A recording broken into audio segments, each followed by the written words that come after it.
This week on Hazardous Materials, Punchline speaks, the animated night returns, and we dive into the pulpy goodness of Adventureman.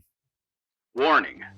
The following podcast is utter nonsense and may cause agoraphobia, kleptomania, insomnia, and oppositional defiance disorder. We are required by law to provide you with this disclaimer for hazardous materials.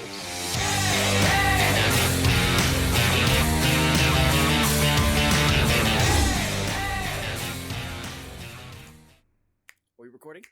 Recording? Okay. Welcome back to Hazardous Materials, last week's comics this week, wherein we do actually talk about last week's comics this week. It's true. We have enough comics to do a whole show. My name is Gideon Gonzalez, and with me, as always, Casey Johnson. And we're going to start off with the issue that every store ordered very heavy on, because it was not only the first full appearance of Punchline, but also her first cover appearance. Oh my. Yep. So, Batman 92 by James Tynion IV and Guillem March was actually a lot better than expected. I did not read this book. So, I went in very cynically, like, I'm already so sick of Punchline. I'm so sick of jerks showing up trying to buy multiple copies whenever she has a one-panel appearance and something, and to sell it on. You have shop fatigue. Exactly. So, I think Batman 89 and Year of the Villain Hell Arisen number 3. Like, we're going for $20 to $30 online, like, day of release. So, of course, a lot of people want to buy multiple copies. Yeah. Not so with Batman 92, because the magic's gone. Cat's out of the bag. Everyone knows about it now, and there's plenty of supply to go. But here's the thing. What's the thing? It tricked me by being good. Damn. So. Because, I checked out. Because I expected bad. I also kind of checked out on Tynion's run on the title. But this issue is mostly a Riddler story, and I love me some Riddler stuff. Which baffles me, because like I said before we started recording, my Riddler in my head is the private detective Riddler, which I enjoyed. I love that too. Unfortunately, we haven't had him since Tony Daniel was writing, either Judd Winnick or Tony Daniel was writing the main Batman title when Dick was Batman. Mm-hmm.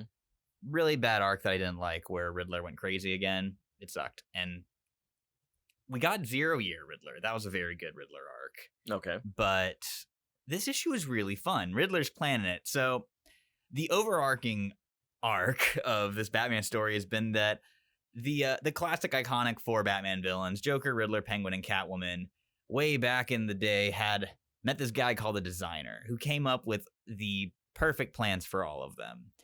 They're like their big trump card plan to take out Batman. And so they're all doing them at the same time now at his request. Mm-hmm.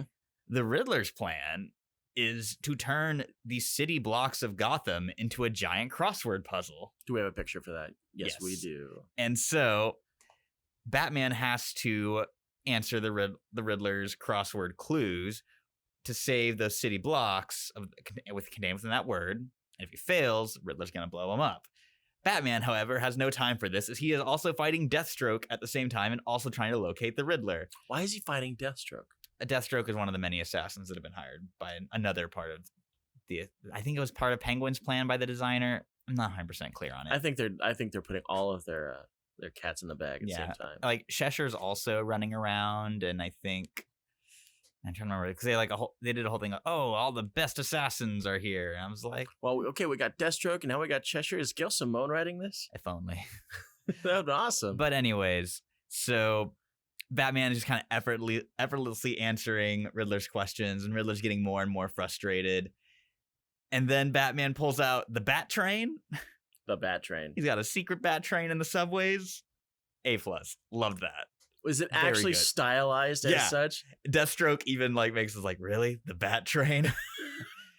And so Batman is, of course, able to get to old Eddie. Meanwhile, Catwoman and Harley are going on an adventure in the sewers when they run into its Punchline. And how'd that go? Harley and Punchline exchange words. Harley's like, oh, honey, in a few years or a few months, after a lot of thinking and crying into your shower, we'll have a nice talk about this. But for now, I'm going to beat you with this hammer. Which is surprising, because in the issues I've seen and the previews I've seen, Punchline is not a talker. Yeah, she finally gets to talk. He gets multiple lines of dialogue, which I really liked, because I was like, oh, the silent Asian henchwoman trope is not a great one. One I was happy to see go away for the most part. And so when do we find out what her motivation is for being Joker's henchwoman? It's in the Joker 80th anniversary special, which I didn't read, but Tynan and Michael Yannon do a origin story for her there. So if you want to know more about Punchline, pick up Joker 80th. I'm probably going to have to do that now. There So I you want go. to I want to see what the motivation is. Yeah, so there's a nice little fight scene with Catwoman and Harley and Punchline and her goons, and Batman shuts down the Riddler, but who should be there awaiting him in stately Wayne Manor but the designer? Oh, I was thinking Alfred because Alfred's dead. No, Alfred's dead. Still dead. Lucius Fox is his man in the chair right now. Is he? Yeah. But yeah, so the designer's here, and he's got his stupid costume that I hate, and I kind of checked out of the story by then because I was like, oh, it's a good Riddler story. I want more of this. And no, it's wrapped up. But I will say, better than I expected. If you dig the Riddler, worth picking it up. If you want to see Punchline actually do something, pick it up.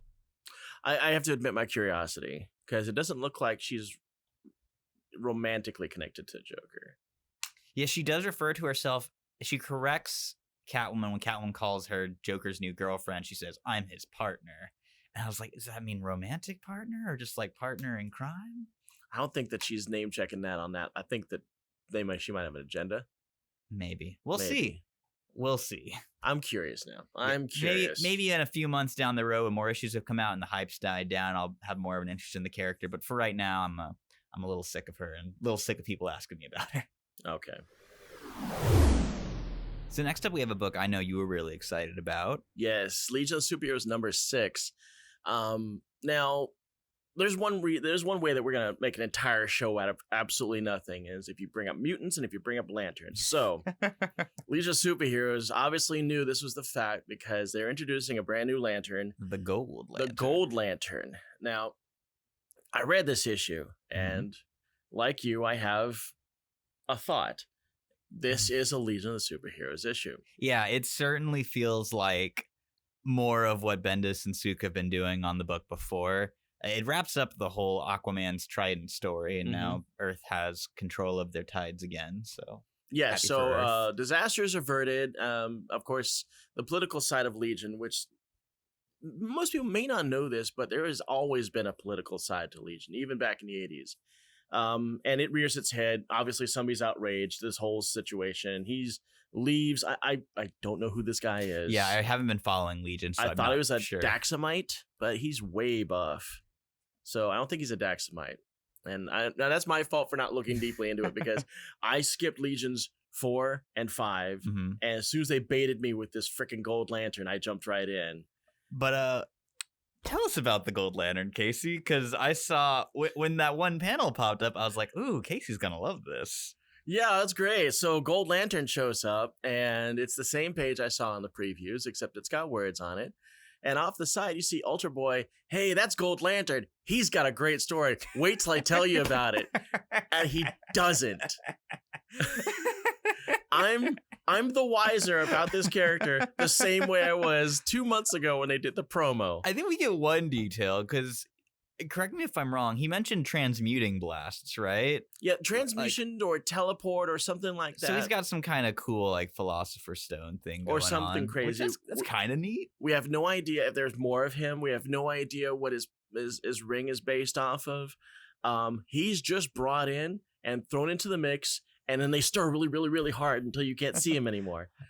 I kind of want to give some props to the other Legionnaire making their debut this issue, Monster Boy. Yeah, I really like this little sequence in the beginning where he's trying to do crowd control, but he can't control what monster form he has. So he winds up into that big Mars Attacks thing. He looks like a Mars Attacks alien.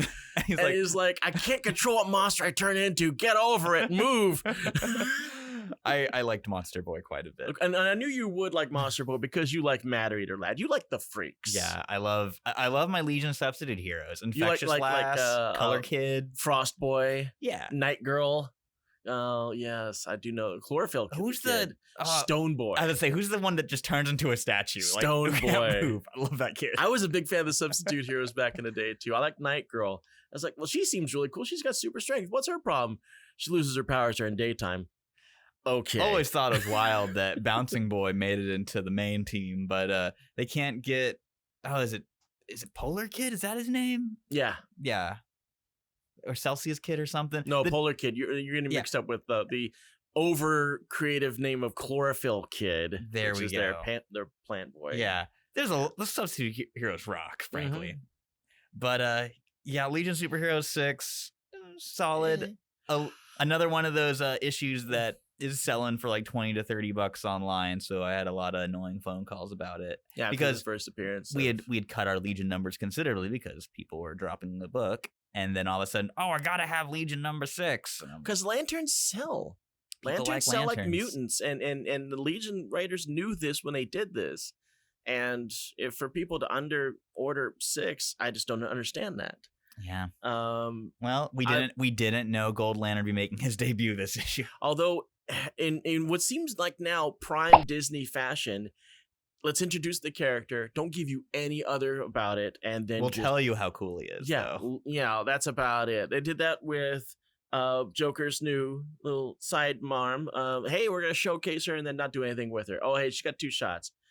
Gold Lantern has 3 shots, and that's it. And when I was reading the book, I'm like, okay, now we're gonna really get into this.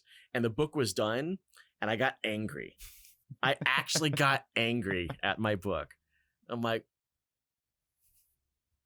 okay, you'll get your Focus issue in probably like 6 to 8 months. I waited for 6 to come out. I've already had a ring getting made for this guy, and damn. Well, you should have waited to see if you liked it before you put a ring on it. He could have been the Lantern of farts, and I still would have bought into it. I am such a fanboy when it comes to this kind of stuff. All right. So we got more Batman goodness going on, except this is a different flavor. Yeah, there were a number of Bat books this week, but 2 of them stood out. Obviously, the Punchline issue of Batman with 92 and Batman: The Adventures Continue #1. Now, this one's been available digitally for some time, but I didn't read it then. I waited for the physical release so we could talk about it. And it's quite good. It's from the creative team from, I believe, the beginning of the Batman Adventures comic with Paul Dini, Alan Burnett, and Ty Templeton, whose art I was very glad to see. I love his style. So it's a return to form for basically Batman: The Animated Adventures. Yeah, it's essentially, it's got that the art style from New Batman Adventures, so like Tim Drake is Robin and all that jazz. We open with Batman taking out Bane real quick in a little couple-page adventure, when from the shadows watches Jason Todd, who was never in the Batman animated series stuff. So they really pushed this one ahead of the timeline. Yeah, I'm confused how they're going to play this because they put so many of Jason's traits onto Tim. Yeah. Like, he's got Jason's origin. He also gets basically killed by the Joker. Do you remember how dark the scenes with Tim in Batman Beyond Return of the Joker were? Yes. Like, they had to censor it. Yes, I remember that. It's... Whoa. If you guys haven't seen it before, highly recommend checking out. It was a big deal. I mean, yeah. they released it, and then like the kerfluffle about the edited scenes, and so they released the unedited version. You can get a R-rated version of... Which blew my mind at the time that they would actually do that. And it's still shockingly graphic. Yes. And even more than like the graphic elements, the implications of this scene are so horrifying. Like, when you just see like the tools he's going to use on Tim, it's just... Ugh. Yeah, and of course you see the real root of Tim's trauma is the fact that he killed.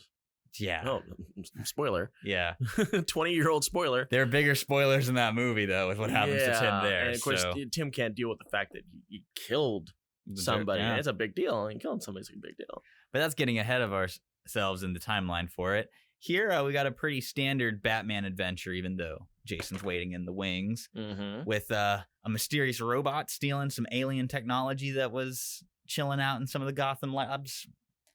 It's a little silly, but I don't think it's also brings in Lex Luthor into play. Oh, and God. you know I heard that Clancy Brown voice every panel. Every moment, yes. So good. He is a good Luthor. He is perfect Lex Luthor. And so he and Batman are both trying to stop this robot from stealing this alien stuff because Luthor wants to steal it for himself. And the issue ends with Power Suit Lex about to lay the smackdown on old Bruce Wayne. So I'm going to say this, and I've said this before, and this bears repeating. this, like you said, has a bit of a surge of interest in Batman the Animated Series. A lot of people have been talking about Batman the Animated Series for the past 10 years, about how great it is, and it'd be really cool if they made more. Why aren't they making more? I'm very surprised by that, because we are in like a golden age of TV revivals, and especially with DC Universe and HBO Max being perfect like conduits for that. I mean, they made 65 episodes of Justice League Go, which is really fun. I love Justice League Action. One of those. Justice League Action rules. So I'm not gonna let you mouth it. I saw a video of all like the humorous parts of Batman. I like the fact that Kevin Conroy is doing that one as well. That's cool. You can actually find some clips of Kevin Conroy reading panels from these issues. Oh, really? Yeah, he posted some online, and they're great. That's actually very cool. That's one thing I really I like about that. Okay, I can't really believe I'm going to say, something I really like about this pandemic is the fact that creatives are easily accessible to do these kinds of things, like the community read through that they did recently. I'm like, oh my God, I'm freaking nerdgasm watching that. And they brought in Pedro Pascal to do Walt Goggins' role in that. Did you actually see the... I still haven't seen it, but you can do a lot worse to replace Ace Goggins than Pedro Pascal. Who is from here, I found out. Oh. Went to high school here in San Antonio. I had no idea. I didn't know that either. And that's kind of crazy. So kind of on that same topic of you wanting to see more of the Batman animated series, is a couple months ago, before this comic was announced, so more than a couple months ago, DC Direct showed off that they're doing a Adventures Continue action figure line, because they'd pretty much done every possible character they could in the Batman animated series action figure line. And the characters were Red Hood, Jason Todd, Deathstroke, and Azrael Batman. That's cool. I was really mad about it. I was like, oh, this is just desperate. The characters weren't even on the damn show, and yada yada. But now I'm like looking at the comic, and I was like, oh, this is why they're doing those figures, because Deathstroke is in a future issue. Yeah, and wasn't Azrael like on the ground in like some or maybe that's just my dream brain going on. They made hero clicks of Batman the Animated Adventures. Yeah. And it's a great set, which makes me wonder, get a writer's room. Get a freaking writer's room. Hire an animator. Get out the black paper that we all love and make some damn episodes. I would love to see it. It will sell. It will do better than Swamp Thing did. Hey, Swamp Thing was amazing. Poor Swamp Thing. So Thing. good. Rest in peace, Swamp Thing. I mean, Doom Patrol's got a freaking second season. Doom Patrol's phenomenal. We need some more Batman the Animated Series. We could use it. And this era right here, a good nice time jump. Yeah. Give us some crazy Red Hood stuff in the background, and we'll be satisfied. From our mouth to your ears, DC. Yeah. And on top of that, you know what? I'm gonna endorse the whole idea of Michael Keaton doing the old Batman for Batman and Beyond. while we're wishing. Yes, while we're wishing. Bring it back. It's Perfect Circle time. Not the band, but so much the Perfect Circle, Michael Keaton. Okay. So before we go on to our next title in full, I want to talk about a book that came out last week that bears mentioning now. It is Far Sector number 6 by N.K. Jemisin and Jamal Campbell. Absolutely one of my favorite ongoing comics right now. Mm-hmm. And this issue is so timely and so well done. You owe it to yourself to pick up all the back issues and catch up. So it's ongoing now? No, it's 12 issues. Oh. Yeah. Man, you had now, me. Here's the thing. Y'all should buy it and support this amazing book so it can go for more than 12 issues. Though I don't know if N.K. Jemisin's going to want to do more than 12 issues, since she does have a full novel career, and this is kind of her first foray into comics. But the popularity of this kind would bring the character into the mainstream. Yes, I would hope so. Although, that does come on the issue of will the character be watered down under someone else, which is something I want to avoid. Something that happened with Batwoman in her very early appearances. Yeah. But anyways, support Far Sector. Great book from an all-black creative team. Highly recommend. And now, Adventureman. Holy crap. Yeah. So this was a book that I put on our list, and I've been excited about this book for months. I mean, you could even say I've been excited for this book for years, because I knew Fraction and the Dodsons were working on a project for a while, but it didn't really take form until the last couple years. And now it's finally here, and it's phenomenal. It's thick. Yeah, it is a double-sized first issue, but at regular price, and it is worth every damn penny. And that's awesome of them to do this. I mean, this is obviously a trial of love. They weren't trying to cash in. They put a lot of effort into this book, and it shows. Yeah. It's just beautiful. Every page is gorgeous. So the premise of the book, the opening at least, is the last adventure of Adventureman and Team Adventure, where they have to fight the Baron Bazaar and his sky pirates. And yes, it's just as silly and fun and pulpy as it sounds. Adventureman himself is kind of a mashup of Batman and Doc Savage. And I gotta read out the names of his whole crew because the names are phenomenal. So you can see them all here. We have Lonnie Langlois, Brawler of the Bowery, Jim Royale, the Gentleman, Chagall, Super Pharmacologist Science Witch, Sally Sweet, Ace Aviatrix, Akal, the Timeless One, and Phaedra Phantom, Ghostly Saint of the Burlesque. With her see-through Yes. speech windows. Who did the lettering on this? Clayton Cowles. Amazing job. I really love when like characters get unique speech bubbles, and her translucent speech bubbles look great. It's a really fun little tick. And the sky pirates they fight are, and here they are right there, the Atoma Terror, Baroness Bazaar, the Devil's Own Daughter, Slugger Dunphy, Nightmare of the Nonagon, Hellcat McGee of the Six Sisters of Satan, the Metamage, the Wizard of Woe. This is awesome. I am a big fan of the Baroness Bazaar. She's the four-armed one? Yes. I love her. So this climactic battle ends with Team Adventure's defeat, but then cuts off before the killing blow can be administered. Mm-hmm. And that's when we cut to the main story, which is single mom Claire, who is reading this Adventureman book to her son, who's a huge, huge fan of the pulp novels, who is just devastated that the series ends like that. This the feel of this it actually dragged me into two different directions as far as my nerd capabilities. Immediately I thought of The Shadow, the Alec Baldwin movie, and yeah, okay, granted, it didn't get a sequel. Maybe some people didn't like it, but the art direction of that movie felt like this, and I love that. The skew angles, the sharp shadows, and the sepia tones, and everyone looks great, and it's all in the early 30s. I also thought of Onyx Paths and White Wolf's tabletop RPG Adventure. Felt much like this. If you ever want to do some tabletop role playing with this, try Adventure. That's my plug.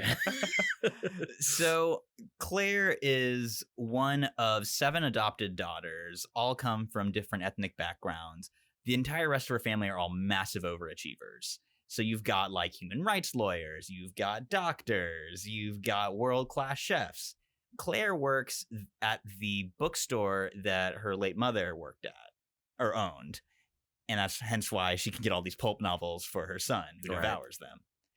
And then after having a awkward family dinner, which as someone who is incredibly anxious every time he has to see his family, I really enjoyed. She's hard of hearing, and so she just mutes her hearing aids whenever the conversations get too intense at dinner. Yeah. Which I was like, man, A+ superpower.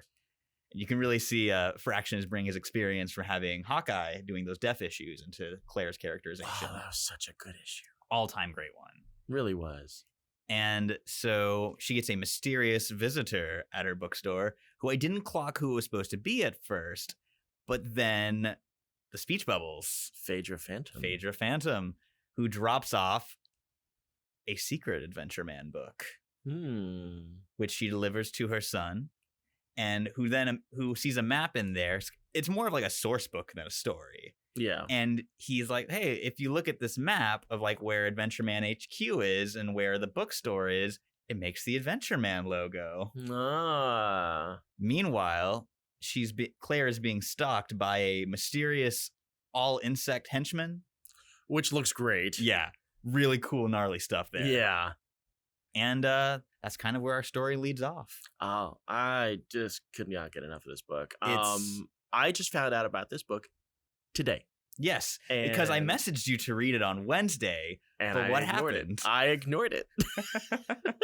I saw Adventureman, and I'm like, I'm not reading that because I've never heard it. I literally had Adventureman by Matt Fraction and the Dodsons because I was like, Casey loves Fraction and the Dodsons. So he'll love this book. do. And when I read the email, not the email, but the text message, and we're talking about the books that we're going to look at, because I want to look at these, and all I see is Adventureman. I'm like, I don't know that. Moving on.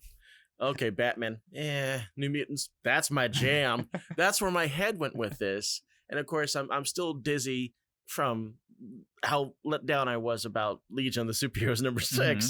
So when you're introducing this adventure, I'm like, oh man, is that going to be some weird B-level stuff? And then you showed me the damn book, and I was like, oh, it's Fraction and Dodson. Oh, it's beautiful. Okay, I need to read this. We're stopping everything. There's a really fun afterword where Matt Fraction talks about kind of the genesis of the book, and he's like, when I was working with the Dodsons on X-Men back in 2008, I learned a few things. The first thing I learned is don't write the X-Men. Second thing I learned was that I really love working with the Dodsons, and it's a really fun, charming little afterword, much in the style of the letters, columns, and sex criminals. So I highly did like recommend. Dodson's take on White Queen. I always thought that looked really good. He's one of my all-time favorite MRs, and I was so happy to see them drawing X characters again in X4. Yeah, that's right. Which hopefully we'll get that 4th issue soon. Yeah, let's get that. Let me wrap that up here. We need to find out what happened to poor Franklin. Yeah, I need to know what's going on with those Doom Sentinels. Yeah, Doom. But yeah, another great title from Image. Highly recommend. I've been waiting on this book for so long, and it more than delivered. And we're going to wrap up our comics coverage with New Mutants, as always, ending with our X-Men coverage. New Mutants number 10 by Ed Brisson and Flaviano. And there's some mutants, and they're doing some stuff. They're certainly new. That's my trucker voice kind of leaked in there. Yeah, this is they still haven't wrapped up this storyline. We're still dealing with the Eastern Bloc country who doesn't recognize Krakoa, and they've got this mutant who is basically controlling other mutants, whose design I absolutely love. Yeah, that gigantic eye. The big eye and her big braces, and which the cover for this issue, Mike Del Mundo, like, he's been killing these New Mutants covers. This one's especially gorgeous. Yeah, he's got all the New Mutants in her braces. Yeah. And you see that gigantic eye of hers that's sitting on the table. So she's having a nightmare, and her nightmare is on the outside. And so it's like this big black amorphous thing is sucking people in, most notably a couple members of our team. Exactly. And in the background, of course, we've got your typical politician. Oh, this is all started when the mutants showed up. We need to crush them / kill them. And that's pretty much patiently awaiting Beast and his mutant CIA to topple that regime. Yeah, exactly. Now this leads into something now that we've had 10 issues of New Mutants that I have started to notice, is that there's certain mutants that get the forefront and all the dialogue, and some mutants that don't really get any love at all. And I don't know if that's by just the person's writing it. He's got favorites. He doesn't know how to write them. I mean, Ed Brisson definitely has favorites. There's a reason my boy GlobHerman keeps showing up with a vegetarian laksa recipe this time. Yeah, we do get a recipe right in the middle of this. Well, they dedicated 4 pages to GlobHerman on this little chicken farm. So it seems to me, and I do love New Mutants. Let me just be very straightforward. I love me some New Mutants. Casey likes the New Mutants? No. You might have found this out in our previous episodes where we 4 episodes of New Mutants. New Mutants coverage. So it seems to me like the person that's writing New Mutants likes Danny Moonstar. He likes Sunspot. Who doesn't love Sunspot? Who does? And somewhat Cannonball. But you've got other characters like and Boom Boom. And Boom Boom. Yeah, and Ed Brisson writes the hell out of Boom Boom. Yes. She is a delight. But characters like Karma and Wolfsbane, really in the background. And we talked about this during our New Mutants coverage. Karma is so often kind of just pushed aside. Very much. Like she's not even in the new movie. Yeah. Like she's very much of the original group considered secondary a lot of the time. And I found that really disappointing because I really like Karma and I think she's a really cool power. Well, I mean, as far as the movies go, the guy that wrote the first movie did actually do in an interview and says, I wanted to bring Karma in as the main villain for the second one. Okay. I was like, okay, I can live with that. And I can understand her powers can be a little problematic because They're pretty villainous. Yeah, it's pretty villainous. And it's also a Deus Ex Machina. Oh, hey, we're having trouble. I fixed that for us. So yes, she's regulated heavily to the back end. Wolfsbane heavily to the back end, especially during the brood egg thing. And if she hadn't licked the brood egg, I wouldn't even know she was in the book. Hey, she got that great panel in X-Men where she says, that be me egg. I won it in a game of cunning and you can't have it. I love that panel. That was cool. And this is me just wanting one of my favorite books to be slightly better. Yeah. Because I definitely still enjoy the book. It's not as strong as when Hickman was co-writing it. Mm-hmm. Wolfsbane is my favorite New Mutant, hands down. Mm-hmm. And to see her just in the background, I kind of irritated. Yeah, I get that. She kind of falls into, I feel like, the same trap that a lot of the characters that were in Peter David's X Factor fall into, where they had such concrete good endings. It's a little difficult to figure out what to do with them next. I feel like Darwin, they've managed to sidestep that pretty easily just because there's not a ton of stuff for Darwin in the first place. And he's only had like that one issue of Hickman's X-Men, but that was great. And I'm excited to see where they go with it. Yeah, as far as representation, you've got a great opportunity here with Karma. Not only is she one of the very rare Vietnamese American or Vietnamese French, because she did speak a lot of French. Yeah, she's Vietnamese. Heroes in Marvel, she's also a lesbian. Mm-hmm. So, I mean, it's like you got a double header right there of, what's the word I'm looking for? Help me out here with this. Inclusion. Yeah. So, right for that. Give me at least one story where I'm talking about the hardships of being. And she's also an amputee. Yeah, she's lost one of her leg. I mean, she's got a lot of complications going on. Karma is such a great fully formed character. And yeah. It is a shame how often she just gets sidelined. Yeah, and I really hope at some point, maybe I'm not giving it enough time. It's only been 10 issues, and we've had this whole pandemic thing just kind of pushing the big gap between our issues that much wider. And again, she did get some great moments when Hickman was co-writing the book. Stop hitting yourself. Stop hitting yourself. Yeah. Oh, yes. I did forget about that. I would just like a Karma story. Yeah. I would like a Karma solo book. I'd buy the hell out of it, like a 4 or 6 issue mini of just her. Absolutely. Because you know what? She absorbed her twin back in like 1983, and they've never talked about it ever again. He was a real bastard. Yeah, so. But I mean, where did he really go? What did she really do to him? We could get a weird, trippy, like Legion style story in her head. Yeah, I mean, he's got to have some presence because she absorbed him. What? I mean, there's a writer out there that's got to know about that storyline in Marvel Team Up number 100. Mm-hmm. That's got to do something with it. Yeah. That's a story seed. There you go. Oh, just to wrap up kind of our talking about this issue. So what the mutant child in question, who is kind of making this black hole, it builds this kind of nightmare realm based on like your fears and wants. Oh, I've completely glossed over Wildside. Yeah, and Wildside. Wildside from the MLF is there, which is continuing a great trend I love in the mutant books of including like one villain in every team, and everyone's just dunking on him. Boom Boom calls him Clown Wolverine. And it's like, what are you gonna do? Make some balloon animals to help us fight? They legitimize the fact he's got claws because that's how he injects his power into people. Yeah. I didn't know that. Who knew anything about? But then I didn't pay attention to anything Liefeld made. But so this is a very obvious guess, but Danny Moonstar is left being one of the few characters not absorbed by our target mutant, and the target mutant has pretty similar powers to Danny, so I look forward to her saving the day. I think that'll be a cool issue. I don't think I've ever seen Danny Moonstar use her fear powers at all during this entire run. Wow. No, I think she used it during some of the Hickman and Race issues in space. Maybe not like as a focus thing, but like during the background fights. We'll have to go back and see. Yeah. So she is kind of in a bad way. She needs Ileana to show the hell up and save her from those guys with the guns. Ileana hanging out with GlobHerman, though. Yeah. Getting that. You have chickens here? I love that they've maintained that from Age of X-Man. That little Age of X, I think it was it Age of X-Man like Next Men or something? No, it wasn't Next Men. That's the John Byrne book. But It's the book, Ed Brisson's Age of X-Man book that focused on Glob, and he had a chicken farm. I didn't read those books. They're very good. Highly. That was back in the time where I thought that X-Men was really written poorly. And it was written poorly because Marvel didn't care about X-Men.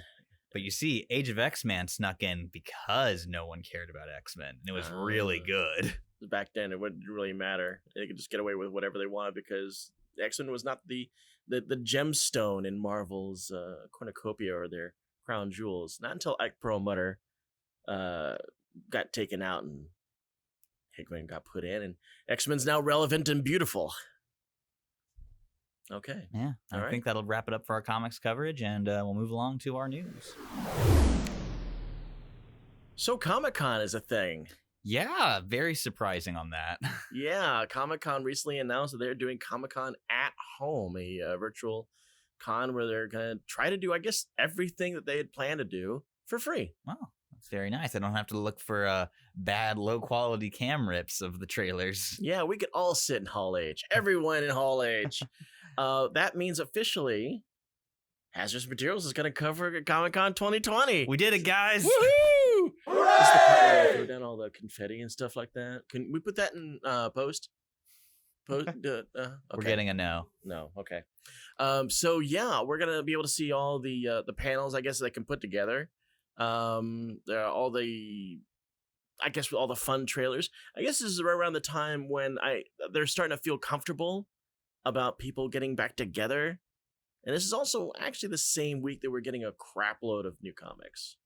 Oh, it's going to be an exciting week for us then. Yeah. Oh, yeah, we didn't actually talk about the fact that New Mutants and Excalibur, which we didn't cover because it was Dullsville, are the only X titles that we're going to be getting this month. And the next time that we get some is going to be the day that Comic-Con starts. Wow. So that's going to be an interesting time. We'll probably be knee-deep in taking a look at Comic-Con. Right, yeah, talking about so many trailers and whatnot, and being like, did you see this, or what about that announcement and the casting? I want all the things I want. I want that episode to be where we start talking about Blade. Please, give me a Blade surprise. I'm on the topic of Comic-Con. So they've been putting out a lot of what was going to be Comic-Con exclusives online. Mm-hmm. Man, am I mad that it's a year where there's like nothing I want from the exclusives. Yeah, Diamond fails me once again. Yeah, as far as exclusives, I can't really foresee anything that's gonna make me go, oh wow, look what's going on, unless it's like a secret project. Unless they like release a super cool Legends box set. I've been a little let down by the exclusive Legends offerings, but they did like the Captain from Next Wave or something. Oh, lose my shit. I would, because if you sub in incorrectly costumed Machine Man and Tabitha, you get the full lineup, because they have done Photon. It's not quite it's her modern costume, but it's close enough to her Next Wave outfit. Right. They've done Elsa Bloodstone, who is costume's completely unchanged. Who's currently in Deadpool number 5 this week. Yeah, she's been in every Deadpool issue. Because Deadpool is the king of monsters. Yes. And Kelley Thompson writes a great Elsa Bloodstone. And they've done a 90s style Boom Boom. So you got the Rob Liefeld snowsuit. And she's still wearing a jacket these days too. Yes. She looks more like she did in Next Wave than she ever has. Yeah. And then they've done a classic 70s Kirby Ditko Machine Man. So we need the Captain. We got to get the Captain. His name is the Captain. Hey, one of my favorite parts is when they talk about his backstory and the fact that Captain told Captain America his name and Captain America beat him up. Yes, because it used to he be was offended. It was Captain and then the Next Wave censoring of Skull and Crossbones. Yeah. We're pretty sure it was Captain F-Bomb. Yes. Yeah, because that's the only thing that's going to make Captain America go off on you. I was so delighted when they brought the Captain back a couple years ago, and I think it was a tie-in to Infinity or Civil War II. Civil War II. Civil War II is a Nova issue. Yes. Where the Sam Alexander Nova gets punched into a bar that the Captain happens to be drinking in. I read that issue. I loved it. I bought it just for the Captain appearance. I did too.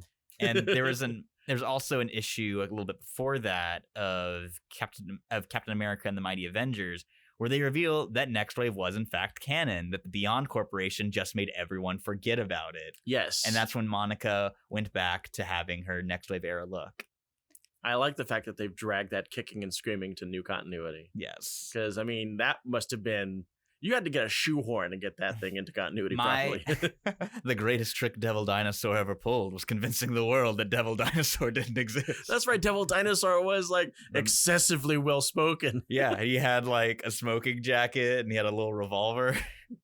Which makes you wonder, looking at the new Devil Dinosaur and Moon Girl, which I believe is still ongoing. I think it finally wrapped. Did it? Or if it did, it was a long run. It had like a good 40 or so issues. Yeah. And it's a really cute book. I expected it to die in 12 issues, just like Marvel always did on these high concept books. But it's so good, and it's so sweet, and getting a show produced by Larry Fishburne, so. That's right. I would totally get into that. They did some great... my favorite issue of it is... it's either when Moon Girl meets Girl Moon, or when Moon Girl and Devil Dinosaur meet Moon Dinosaur and Devil Girl. Yes. They do a lot of fun name conventions. I do like that one. one. Series. And also, Kingpin's daughter, Princess, is introduced in that series.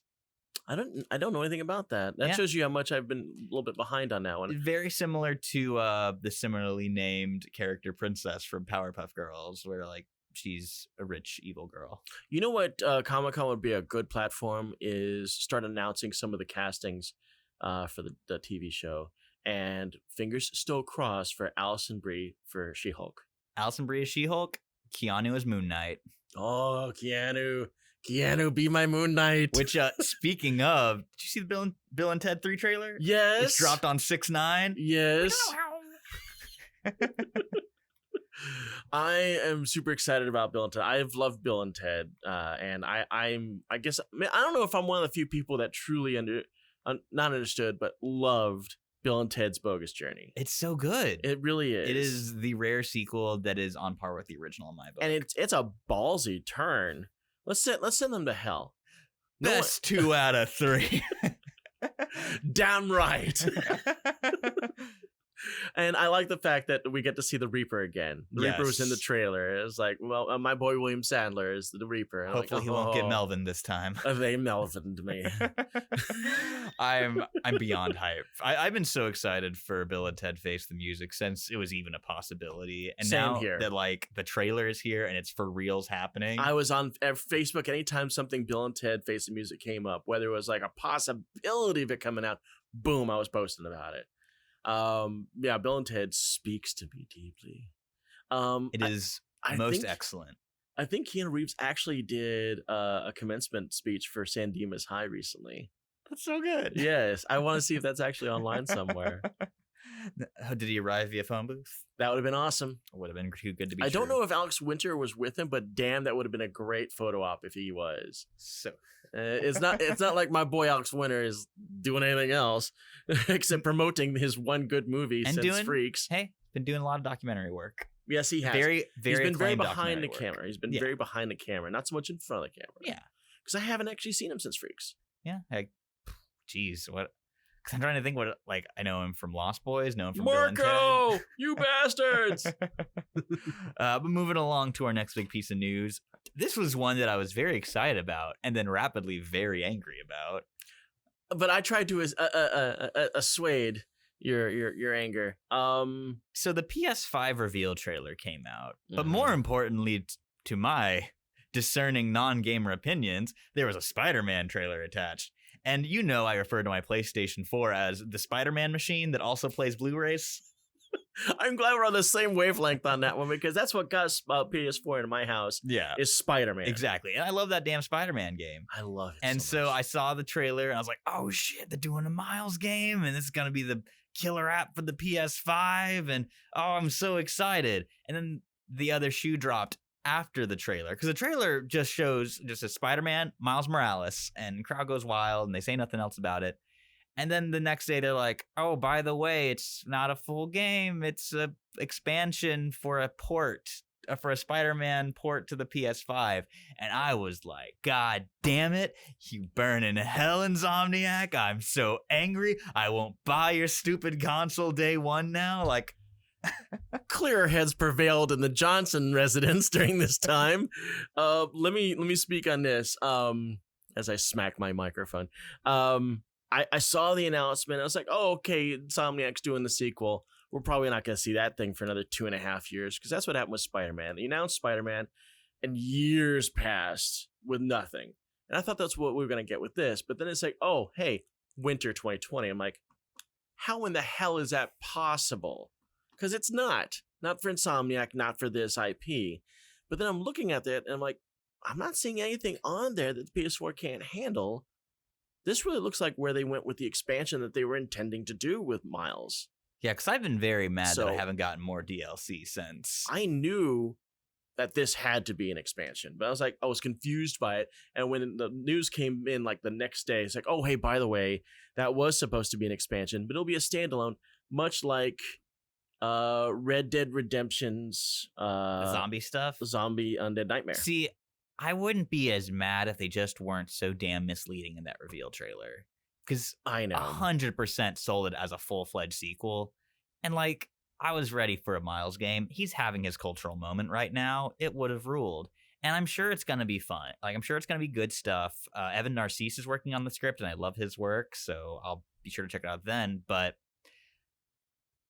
And I feel like they're not going to, like, there's no way they're going to make it on PS4, right? Like, they're just going to make it to make you buy the damn PS5. They've done this in the past, though. They've released large marquee games like this, and if the generations are too close together, which 4 and 5 are a little snug, there's no reason why they shouldn't have a PS4 in this one, because the PS4, the base for it. I can think of one good reason. Yeah, I can think about 500 good reasons. I am optimistic because I truly think the PS4 can handle this thing. I think I definitely think it technically can. I think that Sony's going to try to squeeze me out of $500 to get me to buy this damn game. Because you ain't get me this time. Before I found out that it was an expansion, like you, I was like, okay, that's a miracle. Insomniac is obviously a god developer. If they're pulling this out in 6 months, I will buy a PS5 if that's the truth. And when you found out it was an expansion, I'm like, I'll wait. But we're gonna wrap our news up with a more somber note. The passing of iconic DC Comics and Marvel Comics writer and editor Denny O'Neil, who has been a huge inspiration for me throughout my entire life. Green Lantern, Green Arrow was a book I read when I was very young. The Road Trip series had a huge impact on me as a kid with his work with Neil Adams and Mike Grell.